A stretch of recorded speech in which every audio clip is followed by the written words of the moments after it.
The rain fell in sheets, each drop an icy needle against my skin. I hunched deeper into my thin jacket, the fabric already soaked through, clinging to my trembling frame. The bus stop offered minimal shelter, its plastic roof leaking in 3 different places. One drip had found the perfect path down my collar, a cold trail snaking along my spine. I checked my phone again. Dead. Of course it was dead. Everything in my life seemed to run out of power at exactly the wrong moment. 2 hours. I'd been waiting for 2 hours, my shoes squelching with rainwater, mascara surely streaming down my cheeks in black rivulets. Not that anyone would notice. People hurried past, umbrellas tilted against the wind, eyes averted from the soaking wet woman whose life was falling apart. My fingers traced the eviction notice in my pocket, the paper now soft and pulpy from the rain. 3 months behind on rent. My waitressing job hadn't covered it, and after today, after dropping and shattering an entire tray of drinks on the restaurant owner's potential investors, I didn't even have that anymore. "You're a walking disaster, Ellie," I whispered to myself. The words immediately swallowed by a rumble of thunder, when the sleek black limousine slowed to a stop directly in front of me. I barely registered it. Vehicles like that didn't stop for people like me. It was probably just waiting for the light to change, though I couldn't recall if there even was a traffic light nearby. The rear window slid down with an almost imperceptible hum. I caught a glimpse of movement inside. The orange glow of what might have been a cigar, the glint of a heavy gold watch. Then a voice emerged from the shadows, low and smooth as aged whiskey. "Get in." 2 words. Just 2 simple words that somehow carried the weight of a command, not a request. I blinked rainwater from my eyes, certain I'd misheard. "Excuse me. You're soaking wet. It's pouring." "Get in the car, Miss Sullivan." My heart stuttered. He knew my name. The stranger in the luxury vehicle knew my name. I stepped back instinctively, my heel catching on the curb. I would have fallen if not for the lightning-fast reflection of the man who had silently appeared beside me. A tall figure in a dark suit who now steadied me with a grip that was firm, but not painful. "Mr. Castellano doesn't like to repeat himself," the man said quietly, nodding toward the open car door. Castellano. The name hit me like a physical blow. Everyone in this city knew that name, whispered it with a mixture of fear and awe. Vincent Castellano, the man whose businesses, legal and otherwise, seemed to touch every corner of our decaying industrial town. "There must be some mistake," I stammered, acutely aware of how pathetic I looked, how vulnerable I was. "I don't know Mr. Castellano." A soft, almost imperceptible laugh came from inside the limo. "But I know you, Eleanor Sullivan, 26 years old, graduated with honors in accounting before your father's medical bills bankrupted your family. Currently, or should I say formerly, employed at Bellini's on 5th Street, living in an apartment on Westmore Avenue that you can no longer afford." My blood turned to ice. How could he possibly know all that? "Why would someone like you know anything about me?" I managed to ask, my voice barely audible above the rain. The window lowered further, and I saw him clearly for the first time. He was younger than I'd expected, perhaps in his early 30s, dark hair, immaculately styled despite the humidity, a face that could have belonged on a Renaissance sculpture, all sharp angles and perfect symmetry. But it was his eyes that held me frozen in place, dark as burnished mahogany, watching me with an intensity that made my skin prickle. "Because you're carrying something that belongs to me," he said simply. I instinctively clutched my bag tighter, mind racing through its meager contents. Bus pass, broken phone, wallet with exactly $17 inside, the torn remnants of a resume, a half-eaten granola bar. "I don't have anything of value," I said. Vincent Castellano's lips curved into something between a smile and a smirk. "Value is subjective, Miss Sullivan." His gaze traveled slowly down to my midsection, lingering there with such deliberate focus that I felt my breath catch. "Some things are beyond price."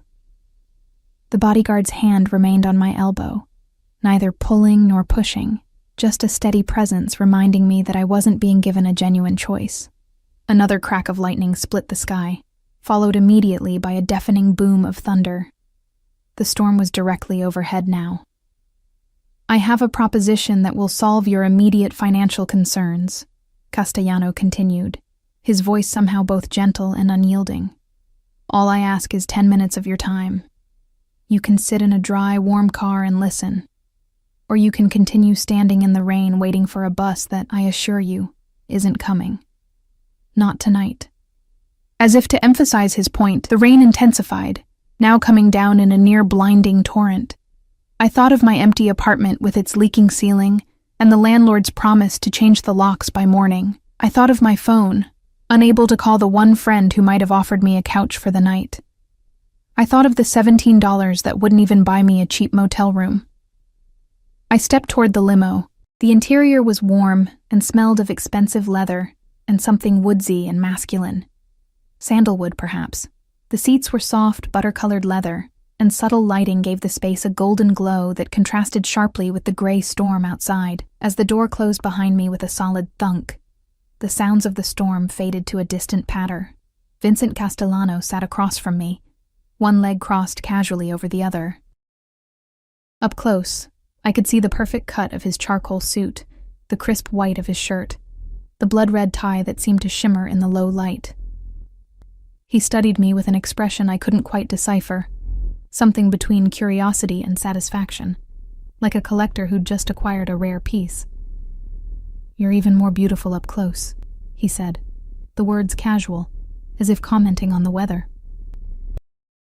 I became acutely aware of my bedraggled appearance, soaking wet hair plastered to my face, makeup running, clothes clinging to my body in the most unflattering way possible.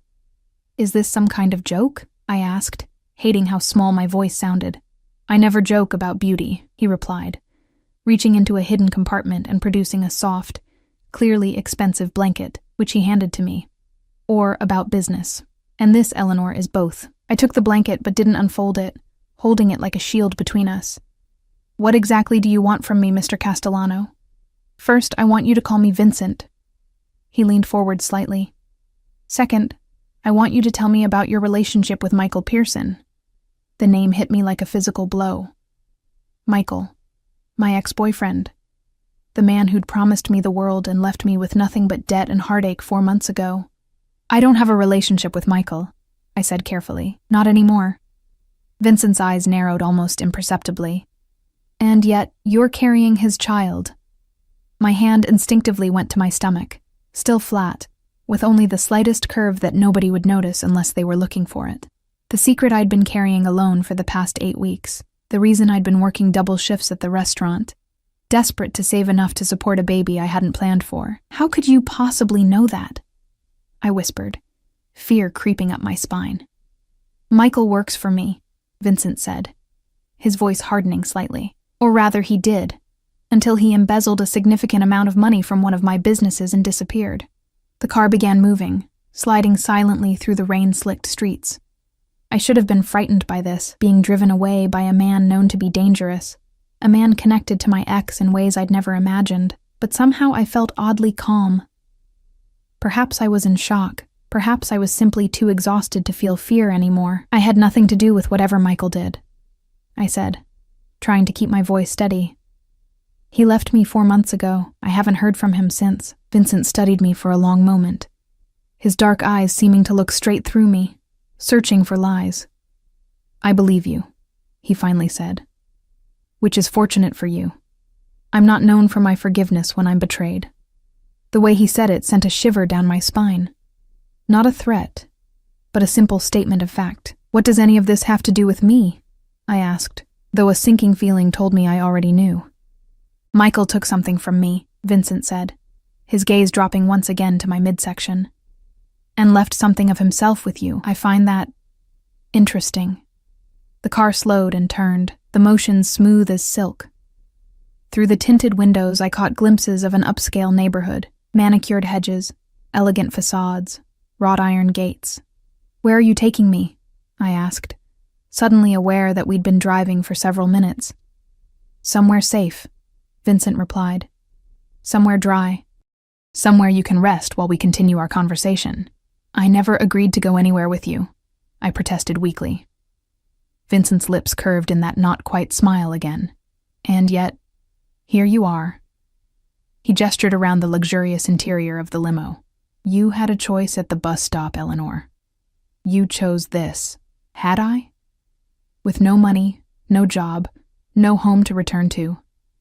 Had there really been a choice at all? The limo slowed to a stop, and through the window I saw massive iron gates swinging open. Beyond them, a sweeping driveway led to what could only be described as a mansion, stone and glass, and warm lights glowing from within.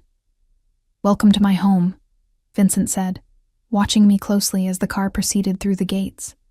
They closed behind us with an ominous clang that seemed to echo finality. The driver opened the door, holding an umbrella over Vincent as he stepped out. Then he came around to my side, extending the same courtesy. The rain had lessened to a gentle patter, but the umbrella was a welcome shield. Vincent stood waiting for me, silhouetted against the warm lights of the house, tall and imposing and undeniably handsome. He extended his hand to me. Come, Eleanor. We have much to discuss about your future. His eyes traveled once more to my stomach, and his expression changed to something possessive, something hungry. About both your futures, I hesitated for just a moment before placing my trembling hand in his. His fingers closed around mine, warm and strong, and I felt something electric pass between us. A current of something I couldn't name, but recognized instinctively as dangerous. As he led me up the steps to his home, I couldn't shake the feeling that I was walking into a beautiful cage, one with gilded bars and luxurious furnishings, but a cage nonetheless. And somewhere in the back of my mind, a voice whispered that once I stepped through that door, nothing in my life would ever be the same again. I stepped through anyway. The foyer of Vincent Castellano's mansion swallowed me whole. Soaring ceilings stretched upward, crowned by a crystal chandelier that scattered light like diamond rain.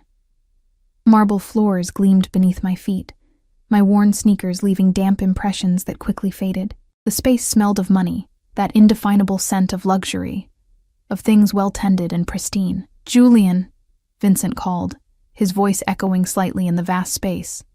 The bodyguard who had been at the bus stop materialized from somewhere, his face impassive. Show Miss Sullivan to the blue guest suite. Have Maria bring up some dry clothes and something warm to drink. Julian nodded once, then looked at me expectantly. I glanced back at Vincent, who was already shrugging off his suit jacket, handing it to another staff member who had appeared silently. You need to get warm and dry, Vincent said, his tone brooking no argument. We'll continue our discussion over dinner. 1 hour. It wasn't a suggestion. I followed Julian up a sweeping staircase, my legs heavy with exhaustion. My mind raced with questions, with fears, with the surreal knowledge that I was in Vincent Castellano's home, a man known throughout the city as both a ruthless businessman and something far more dangerous. The blue guest suite turned out to be larger than my entire apartment. The walls were painted a soft dove gray, with accents of deep navy and silver. A massive 4-poster bed dominated the room, draped in what looked like silk. Floor-to-ceiling windows revealed the storm still raging outside, but in here, everything was calm, controlled. The bathroom is through there, Julian said, indicating a door. Maria will be up shortly with clothes and tea. He left without another word, closing the door behind him. I didn't hear a lock turn, but I didn't try the handle either. Something told me I wouldn't get far if I tried to leave. The bathroom was a marvel of marble and glass, with a shower big enough for 4 people and a soaking tub that looked like it belonged in a spa. I stood there, dripping onto the heated floor tiles, staring at my reflection in the enormous mirror. I looked even worse than I'd imagined. Mascara streaked down my cheeks, hair a tangled mess, skin pale with exhaustion and cold. My hand drifted to my stomach, to the tiny life growing inside me. Michael's child. The child of a thief who had betrayed not just me, but apparently Vincent Castellano as well. What have you gotten us into? I whispered to my barely there bump. A soft knock at the door pulled me from my thoughts. A middle-aged woman with silver-streaked black hair and kind eyes entered, carrying a stack of folded clothes and a tray with a steaming mug. Miss Sullivan, I'm Maria. Mr. Castellano asked me to bring these for you. She set the clothes on the bed and the tray on a nearby table. The shower has everything you need. Take your time. I'll return in 45 minutes to show you to dinner." She left before I could thank her. I sipped the tea, a rich blend with honey and something citrusy, and felt warmth spread through me for the first time in hours. The clothes were simple, but clearly expensive. Soft black leggings, a loose cashmere sweater in deep blue, and even underwear with the tags still on. I tried not to think about Vincent selecting these items, about how he somehow knew my size. The hot shower was heaven. I stood under the spray until my skin flushed pink, washing away the day's grime and at least some of its stress. The shampoo smelled of jasmine and vanilla, an oddly feminine choice for a house I'd expected to be aggressively masculine. Dressed in the clean clothes, hair damp but combed, I looked almost human again. The leggings fit perfectly, the sweater enveloping me in softness. I still didn't know what Vincent wanted from me, beyond the obvious connection to Michael, but at least I would face him with some dignity restored. Maria returned exactly when she promised, leading me down a different staircase and through a series of corridors. The house was a labyrinth of luxury, artwork that looked museum-worthy, furniture that probably cost more than I'd make in years if I ever found another job. She opened double doors to reveal a dining room that, while smaller than I expected, was still imposing. A table that could seat 12 was set for 2 at one end. Vincent stood by a fireplace, swirling amber liquid in a crystal glass. He'd changed into dark slacks and a crisp white shirt, open at the collar. The firelight caught the planes of his face. The sharp angles softened slightly in the golden glow. He turned as we entered, his eyes traveling over me with an intensity that made heat rise to my cheeks. "Much better," he said, setting his glass down. "Thank you, Maria. We'll serve ourselves." Maria nodded and withdrew, closing the doors behind her. "You look rested," Vincent said, pulling out a chair for me. "The clothes fit well." "Thank you," I said stiffly, sitting down, though I'm still not clear on why I'm here. Vincent took his seat at the head of the table, close enough that I could smell his cologne, something woodsy with hints of spice. Directness. I appreciate that. He served us both from covered dishes that sat warming on the table, some kind of pasta with seafood, asparagus, crusty bread. "Eat," he said, noticing my hesitation. "The baby needs nourishment." The casual reference to my pregnancy, this secret I'd been guarding so carefully, sent a jolt through me. "How did you know?" I asked, picking up my fork, but not yet eating. "About the baby. I'm barely showing." Vincent took a sip of his wine. I noticed water had been poured for me. "I make it my business to know everything about people who are connected to me." "I'm not connected to you," I countered. His eyes met mine, dark and unreadable. "You're carrying the child of a man who stole from me. That creates a connection." I finally took a bite of the pasta. It was delicious, rich with garlic and herbs, the seafood perfectly cooked. I realized suddenly how hungry I was and had to force myself to eat slowly. "So, what exactly do you want from me?" I asked after several bites. "Information, to start," Vincent said. "When did you last see Michael?" I set down my fork. 4 months ago. He said he was going on a business trip to Chicago. He never came back. Left a note saying he needed space, that it wasn't working out. I laughed bitterly. Cliché, right? I tried calling, texting, nothing. His phone was disconnected a week later. Vincent watched me carefully, as if measuring the truth in my words. "And when did you discover you were pregnant?" 8 weeks ago. I unconsciously touched my stomach again. I'd been feeling sick. Thought it was stress from him leaving. The doctor confirmed it. "Did you tell him?" I shook my head. "How could I?" He was gone. I took a sip of water, my throat suddenly dry. I wouldn't have told him anyway, not after how he left. Something flickered in Vincent's eyes. Approval, perhaps. Michael embezzled just over $2 million from one of my investment firms. Transferred it through a series of offshore accounts. Disappeared. His voice remained calm, conversational, as if discussing the weather rather than theft and betrayal. He was quite clever about it. I almost admire the planning. Almost. The room suddenly felt colder. "I had no idea," I whispered. "I thought he worked for an accounting firm downtown." "He did. One of my accounting firms." Vincent broke a piece of bread, butter it methodically. "When someone betrays me, Eleanor, I don't stop until I find them. Michael knows this. Which is why I find it curious that the one trace he left behind leads to you." "What do you mean?" The last thing Michael did before disappearing was set up a trust fund, a small one by my standards, $50,000. The beneficiary? His eyes dropped to my midsection. Any child born to Eleanor Sullivan within 1 year of the trust's creation. My fork clattered against the plate. That's impossible. He left me. Why would he? Perhaps he knew about the pregnancy before you did, Vincent suggested. Or perhaps he suspected. Either way, he made provisions for his child. Not for you, notably. Just the child. My mind reeled. Michael had left money for a baby he'd never even acknowledged? It made no sense. Unless... You think he left the money as some kind of message? I said slowly. Something to lead you to me. Vincent's lips curved in that not-quite smile. Very perceptive, Eleanor. Yes, that's exactly what I think. The question is, why? What does Michael believe you have that would be of interest to me? Nothing, I insisted. I have nothing of value. You've seen where I live, how I live. If I had anything worth millions, don't you think I'd have used it by now? Vincent studied me for a long moment. Perhaps it's not something you know you have. He set down his wineglass. Or perhaps it's not something. Perhaps it's someone. His gaze lingered on my stomach, and I felt a chill run through me. The baby? I whispered. What could you possibly want with my unborn child? DNA, Vincent said simply. Michael Pearson isn't who you think he is. His real name is Michael Castellano, my younger half-brother. The room seemed to tilt around me. Michael, my Michael, was Vincent Castellano's brother? It seemed impossible, absurd.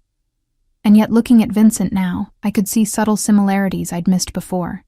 The shape of the jaw, the set of the shoulders. That's not possible, I said, my voice faint. He would have told me.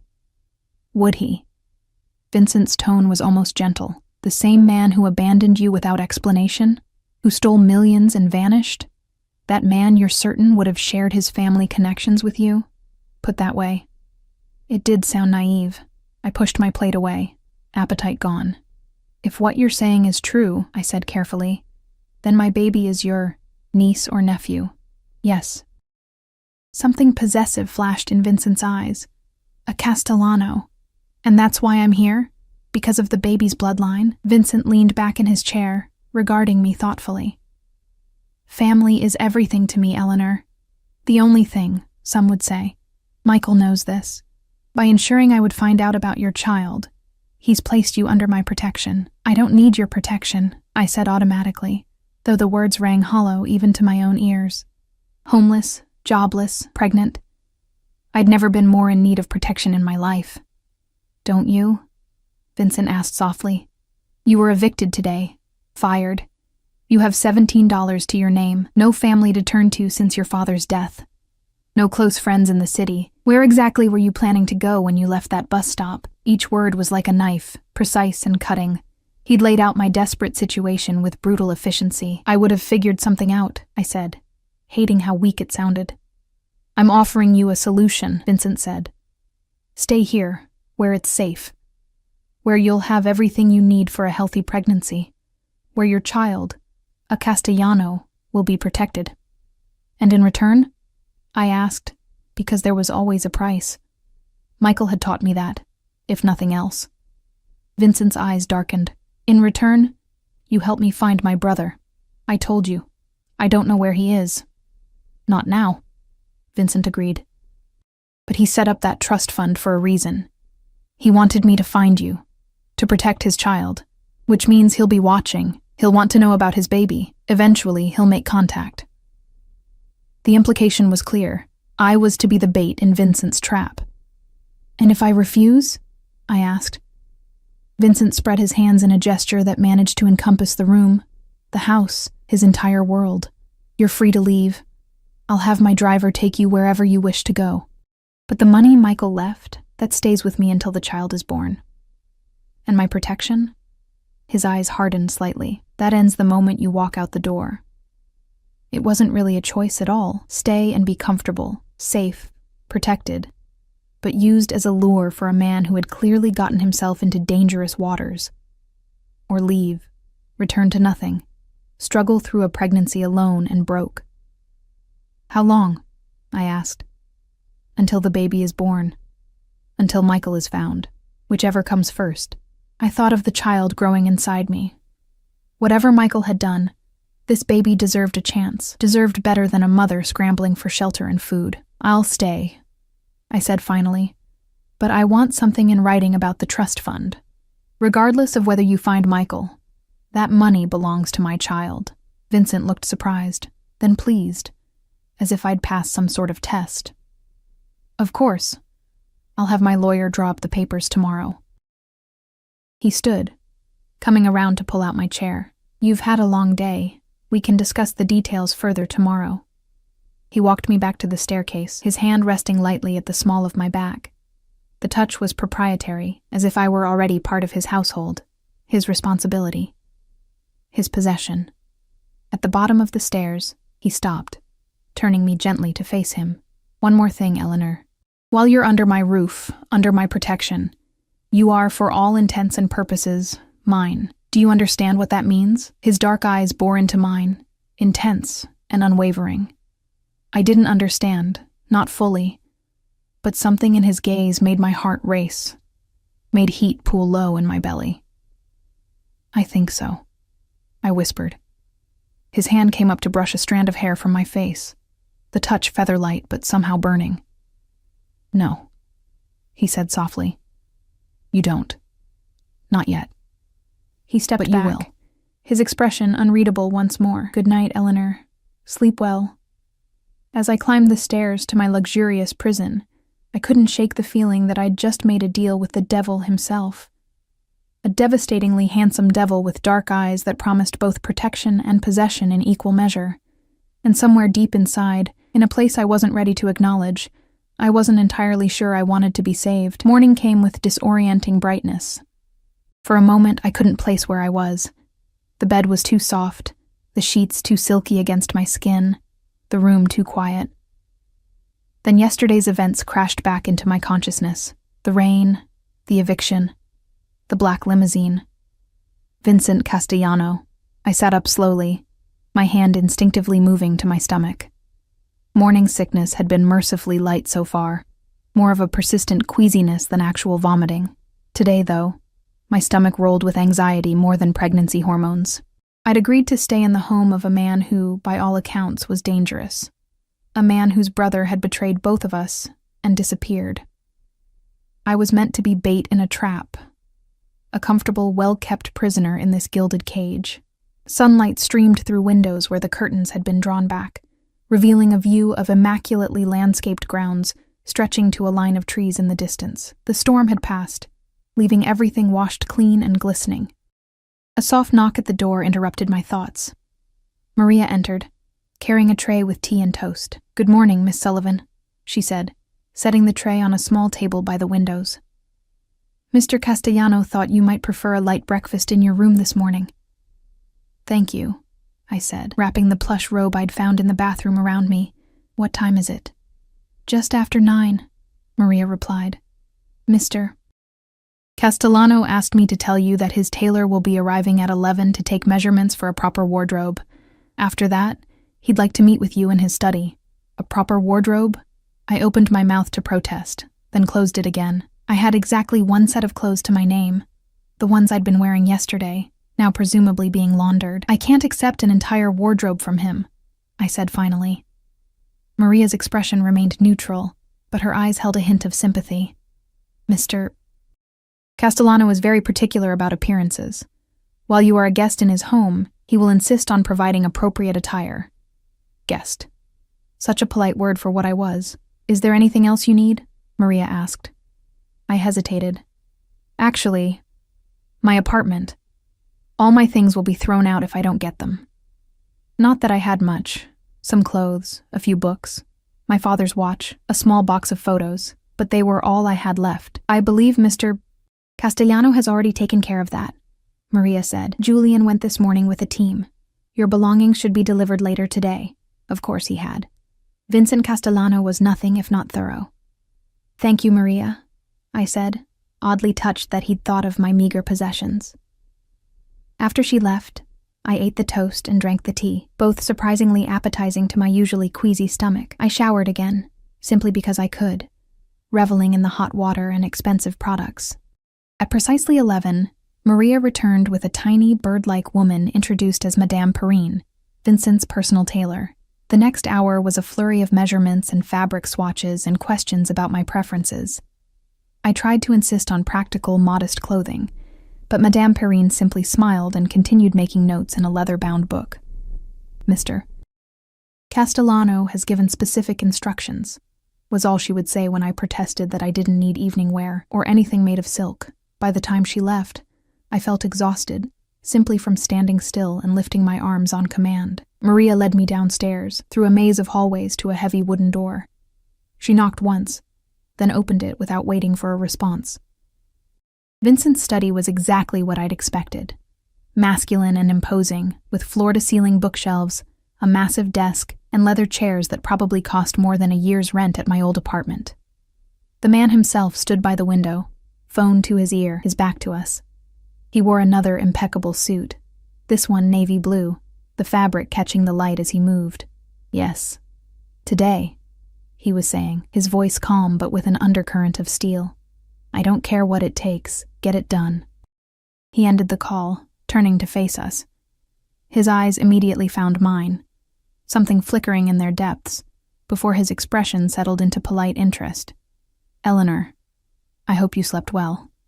Yes, thank you, I said, unsure how to navigate this strange new dynamic between us. Vincent nodded to Maria, who silently withdrew, closing the door behind her. Please sit, he said, gesturing to the chair across from his desk. I sat, smoothing the borrowed leggings over my knees. He remained standing for a moment longer, studying me with that same intense focus I'd noticed yesterday. Then he moved to his chair, the leather creaking softly as he sat. Your belongings will be delivered this afternoon, he said, though I've arranged for an entirely new wardrobe as well. That's very generous, I said carefully, but unnecessary. I can't accept. It's not generosity, Eleanor, he interrupted, his tone gentle but firm. It's practicality. Your child is a Castellano. While under my protection, you will both have everything you need and more. This isn't negotiable. My child. A Castellano. The words still felt surreal. Did you know? I asked suddenly. About Michael and me, before all this happened? Vincent leaned back in his chair. I keep tabs on my brother. I knew he was seeing someone seriously. I didn't look into the details because, frankly, his love life wasn't my concern. His mouth tightened slightly, until he stole from me and disappeared, leaving you behind like breadcrumbs for me to follow. I wasn't left behind deliberately, I said, a flash of the old hurt resurfacing. He just left. Period. And yet he set up that trust fund, Vincent countered. $50,000, specifically for any child you might bear within a year of his disappearance. Michael doesn't do anything without a reason, Eleanor. He knew I would eventually trace that money back to you. I rubbed my temples, trying to make sense of it all. So what happens now? I just stay here until the baby comes, until you find Michael? For now, yes. Vincent opened a drawer and withdrew a folder, sliding it across the desk to me. These are the papers for the trust fund.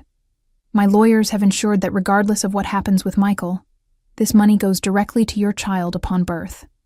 I opened the folder, scanning the legal documents inside. The language was dense, but the intent was clear. $50,000, held in trust, to be released upon the birth of my child. Thank you for this, I said, surprised by the straightforward nature of the agreement. Vincent waved a hand dismissively. It's Michael's money, not mine. I'm simply ensuring it goes where he intended. He studied me for a moment. I've also taken the liberty of arranging for the best obstetrical care. Doctor, Reeves will see you here tomorrow for your first appointment. Here? I asked, surprised. The doctor is coming here? All your medical care will be provided in-house, Vincent said, as if this were perfectly normal. It's safer that way. A chill ran through me. Safer from what exactly? Do you think I'm in danger? Vincent's expression darkened. Michael stole a significant amount of money from people who don't forgive such things easily. Until I know exactly what game he's playing, yes, I believe there's potential danger. To me? Or to the baby? Both. His gaze dropped to my stomach. That child is a Castellano, Eleanor. In my world, bloodlines matter. Family matters. There are those who would use you to get to Michael, or to get to me. I swallowed hard. So, I'm a prisoner here. A guest under protection, Vincent corrected, though the distinction felt academic. You'll have full run of the house and grounds. Security will accompany you if you wish to go elsewhere. Your every need will be met. But yes, for now, this is where you stay. And if Michael never makes contact? I asked. What then? Something shifted in Vincent's eyes. A darkening, a possessiveness that made my breath catch. Then you and the child remain under my protection indefinitely. The word hung between us. Indefinitely. A life sentence in a luxury prison, bound to Vincent Castellano by blood not my own, but that of the child I carried. I need some time, I said, feeling suddenly overwhelmed. To process all this. Vincent nodded. Of course. Maria will show you the grounds. I've had the East Garden prepared for you. It gets the morning sun, which I'm told is beneficial for expectant mothers. He stood, indicating our meeting was over. We'll dine together at 7. Again, not a question or invitation, simply a statement of how things would be. Maria was waiting outside the study. She led me through the house to glass doors opening onto a stone terrace. Beyond stretched gardens that would have put public botanical displays to shame. Perfectly manicured lawns, flowering shrubs, stone pathways winding between carefully tended beds. The East Garden is this way, Maria said, leading me down a gravel path. We rounded a corner and I gasped softly. A small enclosed garden lay before us, surrounded by ivy-covered walls. A fountain bubbled at its center, the sound soothing and melodic. Stone benches were placed strategically in patches of dappled sunlight. Flowering vines climbed trellises, their sweet scent perfuming the air. Mr. Castellano had this renovated for you just this morning, Maria said. The gardeners have been working since dawn. In less than 24 hours, Vincent Castellano had cleared my apartment, arranged for a new wardrobe, secured a trust fund for my unborn child, scheduled medical care, and renovated a garden, all for a woman he'd only just met. All because I carried his brother's child. It's beautiful, I admitted, sitting on one of the benches. I'll leave you to rest, Maria said. There's a bell by the gate if you need anything. Alone in the garden, I closed my eyes, letting the sun warm my face. The breeze carried the scent of roses and something citrusy, lemon trees perhaps. Birds chirped in the nearby trees. It was peaceful, perfect, and utterly surreal. I must have dozed off, lulled by the fountain and sunshine, because I startled awake at the sound of footsteps on gravel. Opening my eyes, I found Vincent standing a few feet away, watching me with an expression I couldn't read. I didn't mean to disturb you, he said, though something told me that wasn't entirely true. He seemed to enjoy catching me off guard, observing my unguarded reactions. I sat up straighter. It's fine. I didn't realize I'd fallen asleep. Pregnancy often causes fatigue, he said, coming to sit beside me on the bench. Not too close, but close enough that I caught the now familiar scent of his cologne. My mother used to nap in the gardens when she was carrying Michael. There was something almost wistful in his tone. I found myself curious despite my wariness. Your mother, is she? She died when I was 20, Vincent said, his eyes on the fountain. Cancer. My father followed 3 years later. I'm sorry, I said, the words inadequate but sincere. I lost my father last year.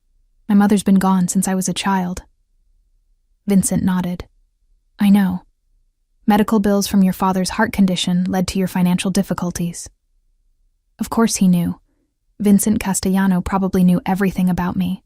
My credit score, my medical history, my favorite color. Did you and Michael grow up together? I asked, realizing how little I actually knew about the man I'd been seeing for nearly a year, the man whose child I carried. No, Vincent said, his jaw tightening slightly. Different mothers. Michael was raised primarily in Europe with his mother, after my father's relationship with her ended. He only came to live with us permanently when he was 16. That explained the slight accent I'd sometimes noticed in Michael's speech when he was tired or angry. European, not quite placeable. One more thing he'd never explained. He never mentioned any of this, I said, more to myself than to Vincent. Michael has always been selective about the truths he shares, Vincent replied, a hint of bitterness coloring his words. Even as a boy, he would tell elaborate stories, half-truths mixed with outright fabrications. I thought about how little Michael had shared about his past, always deflecting questions with charming evasions, or turning the conversation back to me. I'd found it flattering at the time, his interest in my life, my thoughts, my dreams. Now I recognized it for the manipulation it was. He told me he grew up in Chicago, I said, that his parents owned a small grocery store. Vincent gave a short, humorless laugh. Creative. Our father owned a chain of high-end grocery stores, among other businesses. Not exactly small and certainly not in Chicago. The fountain bubbled cheerfully, at odds with the growing heaviness in my chest. Every word Vincent spoke confirmed what I'd begun to suspect. I hadn't really known Michael at all. Our entire relationship had been built on lies. I feel so stupid, I whispered, tears pricking at my eyes. Damn pregnancy hormones, don't, Vincent said, his voice surprisingly gentle. Michael is exceptionally good at becoming whatever people want him to be. It's a skill that served him well in the family business. I looked up sharply. The family business? You mean... I mean exactly what you think, Vincent said, holding my gaze steadily. I won't insult your intelligence by pretending we're talking about grocery stores, Eleanor. My heart pounded. He was admitting, openly, to being what everyone in the city whispered about. A man whose business interests extended well beyond the legitimate. Why tell me this? I asked. Aren't you worried I could go to the police? Vincent's lips curved in that not-quite smile. With what evidence?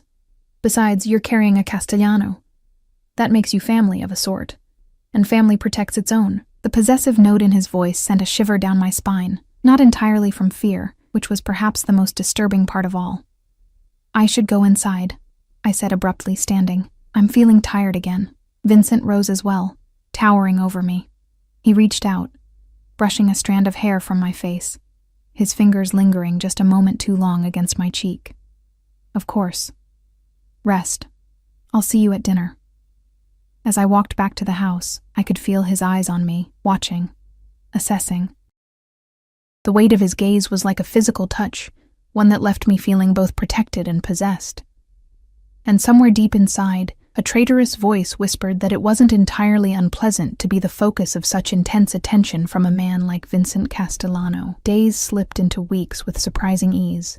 My new life settled into a routine that felt almost normal, if one could consider living in a mansion with a notorious businessman normal.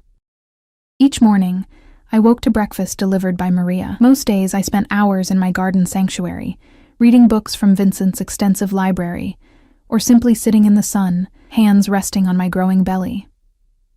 Dr. Reeves came weekly, a no-nonsense woman in her 50s, who treated my pregnancy with clinical efficiency. According to her, everything was progressing perfectly. The baby, a boy we'd discovered at the last ultrasound, was healthy and growing right on schedule. A boy, a son. A male Castellano heir. The knowledge had changed something in Vincent. He'd been present for the ultrasound, standing silently in the corner of the room as Dr. Reeves moved the wand over my now visible bump. When she'd announced it was a boy, I'd caught the flash of satisfaction in his dark eyes, the slight straightening of his shoulders. He'll need a strong name, Vincent had said later that evening over dinner. Something with history, weight. I'd bristled at his presumption. I was thinking of naming him after my father, Robert. Vincent had considered this, swirling the wine in his glass. Robert Vincent Castellano, he'd said finally. It has a good sound to it. I hadn't argued with the inclusion of Vincent's name or the Castellano surname. Somehow, it had already become a foregone conclusion that this child would bear his uncle's name, not his absent father's. My new wardrobe had arrived in waves. Practical daywear first, then more formal attire, followed by specially designed maternity clothes as my body changed. Everything fit perfectly. Everything was of the highest quality. I'd stopped protesting after the first week, accepting the close as part of the strange arrangement I'd entered into. Vincent himself was an enigma. Some days he was absent entirely, caught up in business I didn't ask about. Other days he worked from home, ensconced in his study for hours before joining me for dinner. Our conversations were surprisingly easy. He was well-read, intelligent, with opinions on everything from classical literature to modern politics. He never talked about his business dealings, and I never asked. But it was the way he watched me that left me unsettled and, if I was being honest with myself, intrigued. His dark eyes followed me when I moved, lingering on the curve of my stomach with something like reverence. Sometimes I caught him staring at me with an intensity that made heat pool in my lower belly, a reaction that both confused and alarmed me. This was Michael's brother, after all. The brother of the man who had abandoned me. Yet as the weeks passed and my pregnancy progressed, Michael began to feel more and more like a distant memory, a character in someone else's story. Vincent, with his commanding presence and unwavering attention, had become the central figure in my new reality. Tonight marked exactly 1 month since the rainy evening when Vincent's limo had pulled up beside my bus stop. 1 month of luxury, of safety, of growing accustomed to a life I'd never imagined. I stood at the window of my suite, watching the sunset paint the gardens in gold and amber. My reflection showed a woman transformed, hair glossy and well-cut, skin glowing with health, body draped in a simple but elegant maternity dress in deep burgundy. The only familiar element was my eyes, still carrying a wariness that no amount of luxury could erase. A knock at the door pulled me from my thoughts. Maria entered, her perpetual calm momentarily disrupted by what looked like concern. "Miss Sullivan, Mr. Castellano requests that you join him in his study immediately." "Is something wrong?" I asked, alarmed by the urgency in her usually measured tone. "It's not my place to say," she replied, which was answer enough. Something was definitely wrong. I followed her through the now familiar corridors, my heart beating a rapid tattoo against my ribs. In the month I'd been here, Vincent had never sent for me immediately. Our interactions had been scheduled, predictable. This deviation set alarm bells ringing. Maria knocked on the study door, opening it without waiting for a response. Inside, the atmosphere was tense enough to cut with a knife. Vincent stood behind his desk, hands planted on its surface, his face hard as granite. Julian was there as well, standing near the door with another security man I recognized but couldn't name. "Leave us," Vincent said to the room at large. Maria and the security men filed out silently, the door closing with an ominous click. "What's happening?" I asked, one hand instinctively going to my stomach. Vincent's eyes followed the protective gesture. "We've received a message," he said, his voice controlled but with an undercurrent of cold fury. "From Michael." My knees weakened. I sank into the nearest chair, grateful it was there to catch me. "What? How? What did he say?" Vincent picked up his phone, tapped the screen, and turned it to face me. An email displayed on the screen. The sender's address, a string of random numbers and letters. "Vincent, how's fatherhood treating you? Playing house with my leftovers while hunting for your prodigal brother? It's touching, really. Eleanor always was too trusting for her own good, so eager to believe whatever pretty lies she's told. You must be enjoying that quality.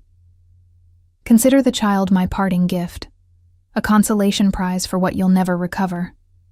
Don't bother trying to trace this. You won't find me until I'm ready to be found. Give Eleanor my regards. Tell her the baby has my eyes." I read it twice, the words blurring through tears I refused to let fall, the casual cruelty, the dismissive tone. This wasn't the Michael I thought I'd known. But then, that Michael had never existed, had he? "When did this come?" I asked, my voice barely above a whisper. 20 minutes ago, Vincent replied.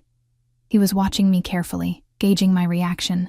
"My tech team is trying to trace it, but as he said, that's likely futile." I nodded, still processing the email's contents. "He makes it sound like he planned this. The baby. Leaving me for you to find. That's exactly what he's implying."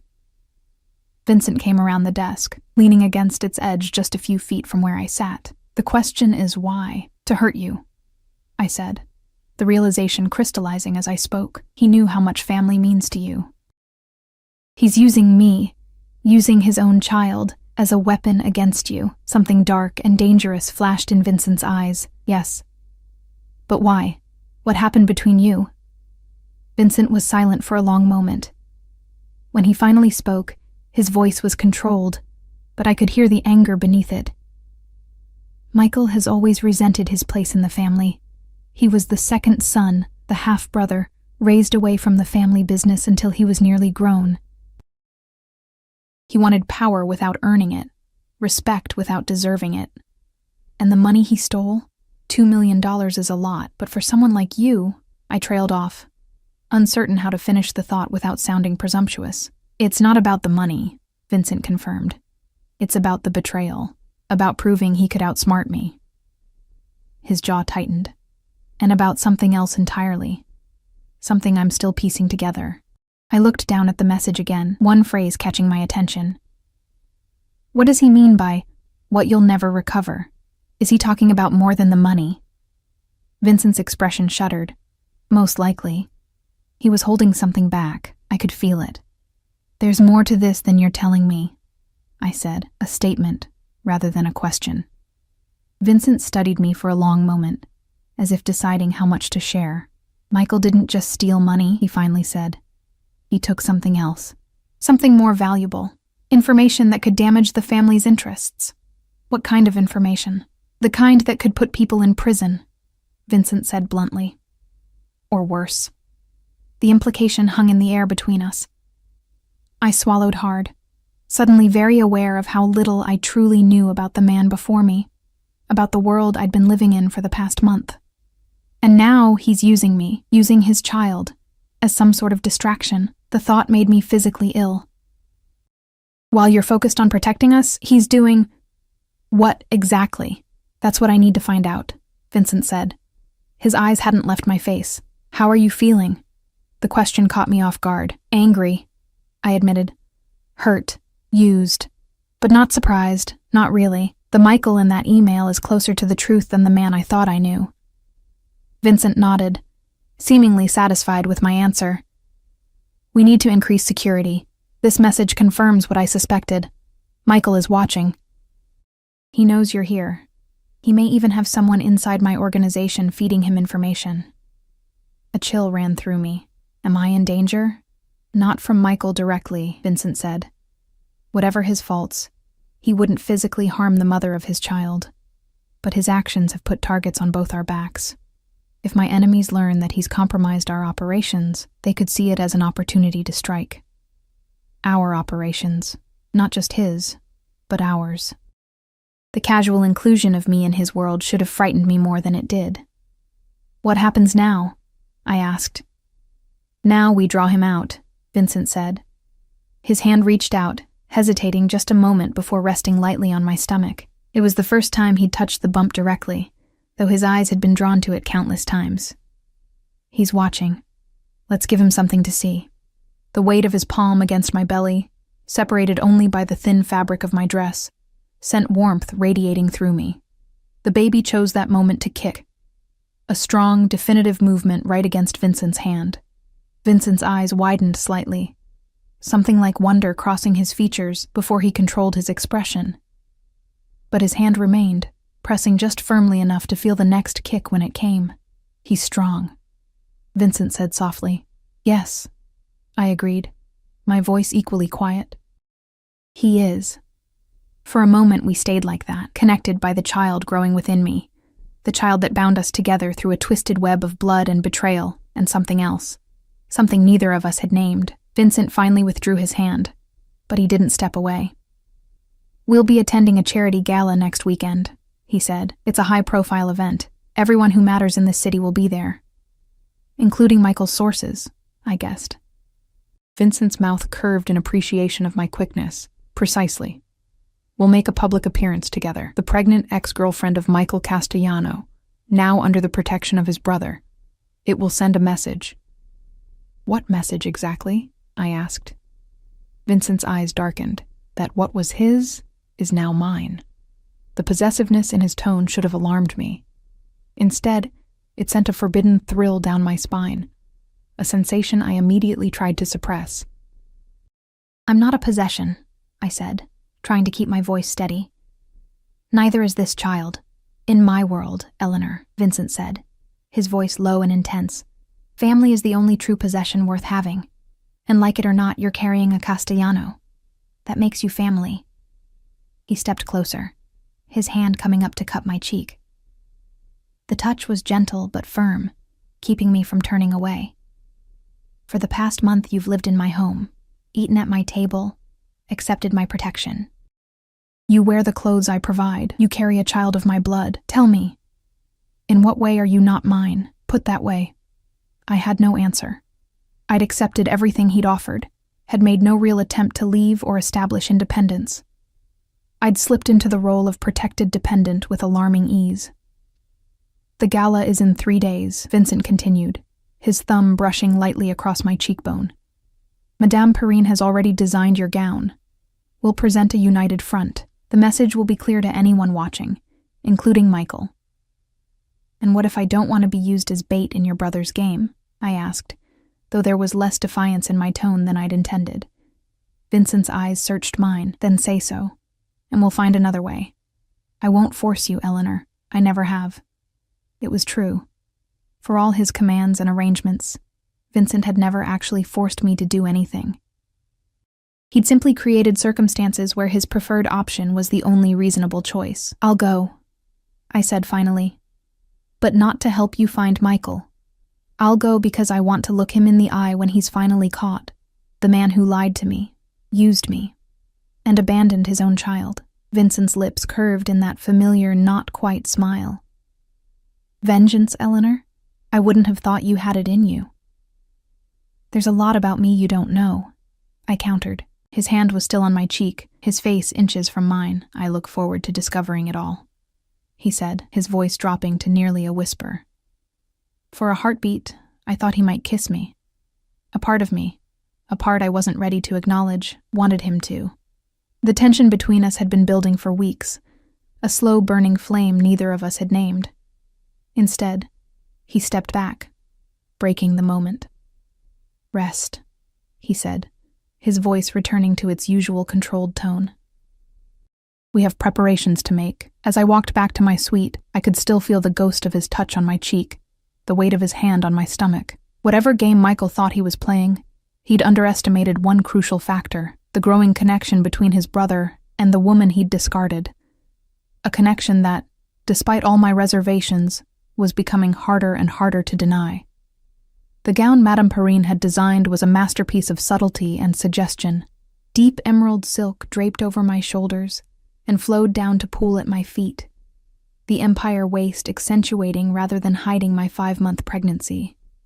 The back dipped low, exposing the curve of my spine, while the front remained modestly covered. Emeralds and diamonds glittered at my throat and ears. Vincent's gifts for the occasion, delivered that morning in velvet boxes. I barely recognized the woman in the mirror. Gone was the bedraggled waitress crying at a bus stop. In her place stood someone regal, composed, glowing with the unmistakable radiance of impending motherhood. My hair had been styled by a professional Vincent had brought in, swept up to showcase the jewelry and the long line of my neck. "You look beautiful," Maria said from the doorway, her usual reserve softening into something like admiration. "Thank you," I replied, smoothing my hands over the silk covering my bump. "It feels strange, like I'm playing dress-up in someone else's life." Maria's expression turned thoughtful. "Perhaps it's not someone else's life anymore, Miss Sullivan. Perhaps it's becoming yours." Before I could respond, another knock came at the door. Vincent entered, resplendent in a black tuxedo that emphasized his broad shoulders and lean waist. He stopped short when he saw me, his dark eyes widening slightly before narrowing with unmistakable appreciation. "Perfect," he said, his gaze traveling slowly from my face down to the swell of my stomach, then back up again. "Absolutely perfect." Heat bloomed in my cheeks. "The dress is beautiful," I said, deflecting the compliment. "The dress is merely a canvas," Vincent replied, crossing the room to stand before me. From his pocket, he withdrew a small velvet box, different from the ones that had contained the jewelry. One final touch. Inside was a ring, a wide platinum band set with a single enormous emerald, surrounded by diamonds that matched the necklace and earrings. Not a typical engagement ring, but unmistakably a statement of possession. "Vincent," I began, uncertain how to respond. "For appearance's sake," he said, though something in his eyes suggested it was more than that. "Tonight, we present ourselves as a united front. The message must be clear and unambiguous." I knew I should resist, should maintain some boundary between the role I was playing and my true self. But as Vincent took my hand and slid the ring onto my finger, I couldn't summon any real objection. The weight of it felt significant, a tangible symbol of how thoroughly my life had changed. "Ready?" he asked, offering his arm. I nodded, placing my hand in the crook of his elbow. The fabric of his tuxedo was soft beneath my fingers, the solid strength of his arm reassuring. Whatever came tonight, I wasn't facing it alone. The limousine ride to the gala was quiet, charged with an energy neither of us acknowledged. Vincent's hand rested possessively on mine, where it lay on the seat between us, his thumb occasionally brushing over the emerald on my finger. "The Peterson Cancer Research Foundation hosts this gala annually," Vincent explained as we approached the venue, a historic hotel in the heart of downtown. "Every person of consequence in the city attends. Business leaders, politicians, old money families, and members of your organization," I added quietly. Vincent's lips curved. "Yes. And potentially, those who might be feeding information to Michael." "How will we know?" I asked. "We won't, not immediately, but people talk, especially when surprised. Your appearance on my arm will certainly qualify as surprising." His hand tightened slightly on mine. "Stay close to me at all times. Speak only when spoken to. If anyone asks about Michael or the baby, deflect to generalities. Understood?" The commanding tone might once have irritated me. Now, I simply nodded. Tonight wasn't about my independence. It was about survival, about protecting the child I carried. The hotel loomed ahead, its facade lit dramatically against the night sky. A red carpet stretched from the curb to the entrance, flanked by photographers and local press. My heart rate accelerated. "Cameras," I said, suddenly nervous. "If Michael is watching, that's precisely the point," Vincent replied. His eyes met mine, intense and unwavering. "Remember who you're with. No one would dare harm what belongs to me." The possessive declaration should have offended me. Instead, it settled something in my chest, a certainty that despite everything, I was safe with this man. The limousine stopped, and immediately the door was opened by a uniformed attendant. Vincent exited first, then turned back to offer me his hand.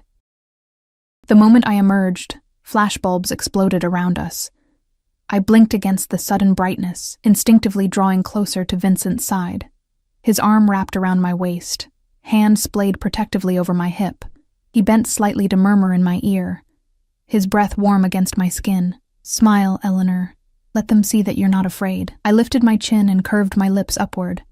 Not a genuine smile, but a reasonable facsimile. Vincent guided me up the carpet, nodding occasionally to acquaintances but stopping for no one. I felt the weight of stares, heard the murmured speculation as we passed.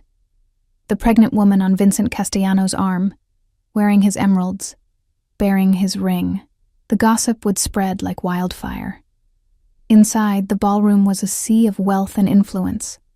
Crystal chandeliers cast golden light over marble floors. Women dripped with jewelry that could have funded small nations. Men in tuxedos identical to Vincent's, but somehow less impressive, clustered in groups, discussing matters that likely straddled the line between legitimate business and something darker. "Vincent!" A silver-haired man approached, hand extended. "I didn't expect to see you here tonight, Senator," Vincent replied, shaking the man's hand with just the right amount of deference. "I never miss an opportunity to support such a worthy cause." The senator's eyes slid to me, curiosity evident in his expression. "And who might this lovely young woman be?" "Eleanor Sullivan," Vincent said, his hand tightening slightly on my waist. "My fiancé." The word hung in the air between us. Fiancé.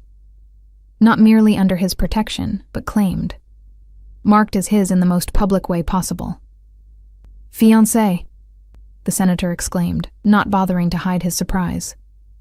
"Well, this is unexpected. Congratulations to you both." His gaze dropped to my evident pregnancy. And it seems more congratulations are in order. Thank you, Senator, I said, finding my voice. It's a pleasure to meet you. The senator's eyes narrowed slightly. Sullivan, that name sounds familiar. Eleanor is a financial analyst, Vincent interjected smoothly. She's been consulting on the new development project on the east side. It was a lie, but delivered with such conviction that even I almost believed it. Ah, of course, the senator nodded, though his expression suggested he wasn't entirely convinced. Well, I won't keep you. I'm sure many people will be eager to meet the woman who captured Vincent Castellano's heart. As the senator moved away, I turned slightly toward Vincent. Fiancé, I murmured, keeping my smile in place. A necessary escalation, Vincent replied, guiding me deeper into the ballroom. The ring alone left room for interpretation. I might have argued further, but we were immediately surrounded by a stream of well-wishers and curiosity seekers. Vincent introduced me repeatedly as his fiancé, fielding questions about our relationship with practiced ease. I followed his lead, keeping my responses vague but warm, playing the role of the adoring bride-to-be. Eleanor needs to rest, Vincent announced after nearly an hour of this performance. The baby, you understand.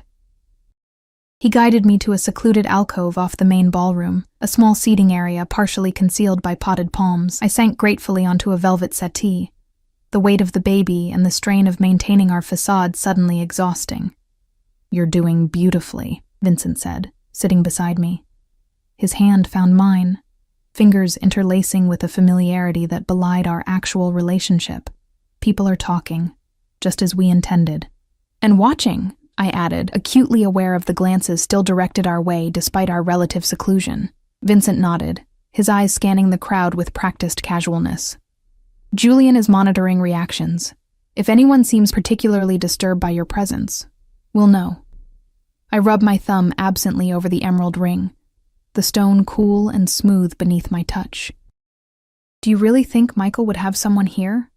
Someone who might contact him? Michael has always cultivated his own network within mine, Vincent said, his mouth tightening slightly. Loyalty in my world is purchased as often as it's earned, but not yours, I observed. Your men, Julian, the others, they seem genuinely loyal to you. Something like surprise flickered in Vincent's eyes. Yes, they are. Why? I asked, genuinely curious. What inspires that kind of devotion? Vincent was silent for a moment, considering. Respect, he finally said. I demand much, but I give much in return. Protection, prosperity, a place to belong. His thumb brushed over my knuckles. Family isn't always about blood, Eleanor. The irony wasn't lost on me that he spoke of family beyond blood while simultaneously claiming me and my child based entirely on bloodline. Before I could point this out, his attention shifted to something over my shoulder, his expression hardening. Vincent Castellano with a pregnant fiancé, came a smooth, cultured voice. Will wonders never cease? I turned to see a man standing at the edge of our alcove, tall, elegantly dressed, with silver threading through his dark hair. His smile didn't reach his cold blue eyes. Donovan, Vincent acknowledged, his tone neutral, but with an undercurrent of tension. I wasn't aware you were on the guest list. Last-minute addition, the man replied, his gaze shifting to me. Aren't you going to introduce me to your fiancé, was it? Vincent's hand tightened on mine. Eleanor, this is Richard Donovan, a business associate. Richard, my fiancé, Eleanor Sullivan.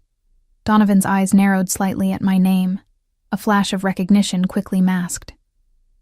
Miss Sullivan, a pleasure. He extended his hand. I took it briefly, his skin cool and dry against mine. Mr. Donovan Sullivan, he repeated as if tasting the name. No relation to Robert Sullivan, I presume? The accountant who died last year? My breath caught. My father. How could this stranger know about my father? My father, I confirmed, fighting to keep my voice steady. Ah. Donovan nodded, something calculating in his expression. How interesting. I believe he worked briefly for one of my subsidiaries some years ago. His gaze dropped to my stomach. And now his daughter carries a Castellano heir. Life does take unexpected turns, doesn't it? The words were innocent enough, but something in his tone sent a chill down my spine. Beside me, Vincent had gone very still, the tension in his body palpable. "If you'll excuse us," Vincent said, his voice controlled but cold. "Eleanor should rest. Doctor's orders."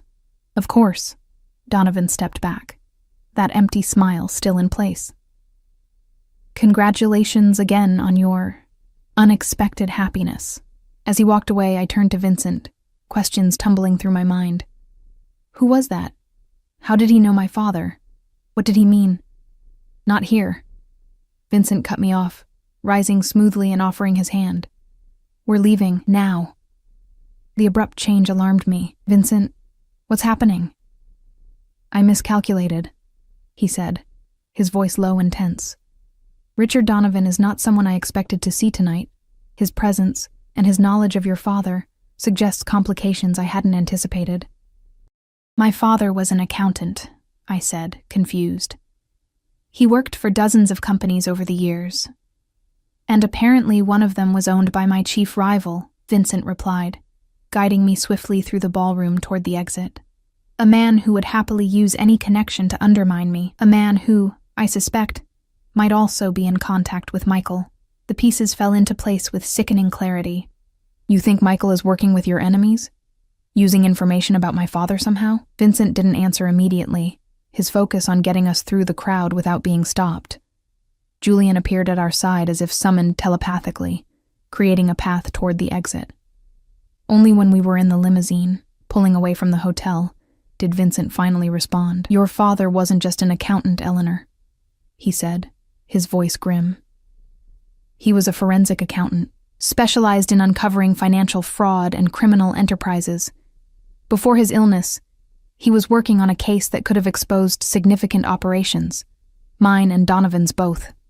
I stared at him, disbelief warring with a terrible sense that he was telling the truth. "That's not possible. My father was an ordinary accountant. He did taxes and bookkeeping for small businesses." "A convenient cover," Vincent said. "One that kept you and him safe, until his illness made him vulnerable. Until the medical bills started piling up." My mind raced, recalling my father's sudden decline, the mysterious consulting work he'd taken on despite his weakening health, the cash payments that had briefly kept us afloat before disappearing along with his strength. "You're saying my father was investigating you?" I whispered, the implications staggering. "And others," Vincent confirmed, "including Richard Donovan. Your father was very good at what he did, Eleanor. Too good. He found things that powerful people preferred to keep hidden, and then he died," I said, my voice hollow. Vincent's eyes met mine, steady and unflinching. His heart condition was real. His death was natural. I had nothing to do with it. I wanted to believe him, needed to believe him. But you knew who he was. You knew all along who my father was, didn't you? Is that why you were so interested in me? Beyond just the baby? Because of what my father might have discovered? "No," Vincent said firmly. "I knew of Robert Sullivan's work, yes. But I didn't connect him to you until after you were already under my protection. It was an unexpected complication." "A complication," I repeated, the word bitter on my tongue. "Is that what I am? What my baby is? Just complications in your war with Michael and men like Donovan?" Vincent's hand shot out, catching mine in a grip that was firm but not painful. "You are carrying my blood, Eleanor. My family. There is nothing just about that. Nothing casual or inconsequential." "But you didn't tell me the truth," I said, pulling my hand away. The emerald ring caught the light, suddenly feeling like a shackle rather than an ornament. "About any of this. Would you have believed me?" Vincent countered. "If I'd told you your father was more than he seemed, that Michael chose you specifically because of your connection to Robert Sullivan, that your pregnancy might be part of a larger plan to bring down not just me, but everything I've built. Put that way, he was right. I wouldn't have believed him. Even now, part of me resisted the implications. So what happens now?" I asked, staring out at the city lights flashing past the tinted windows. Vincent was silent for a long moment. When he finally spoke, his voice was quieter, almost gentle. "Now we prepare for war, Eleanor. Because tonight made one thing clear. Michael isn't working alone. And the target isn't just me anymore. His hand came to rest lightly on my stomach, the gesture both protective and possessive. It's him, my nephew, the next generation of Castellano. As the limousine carried us back to the fortress-like mansion that had become my home, I placed my hand over Vincent's where it lay on my bump. Whatever game was being played, by Michael, by Vincent, by men like Richard Donovan, my child was caught in the middle of it, and so was I. The emerald ring glinted in the darkness, a symbol of a promise I hadn't truly made, a future I hadn't chosen. Yet somehow, with Vincent's hand warm beneath mine and our child moving between us, it no longer felt entirely like a lie.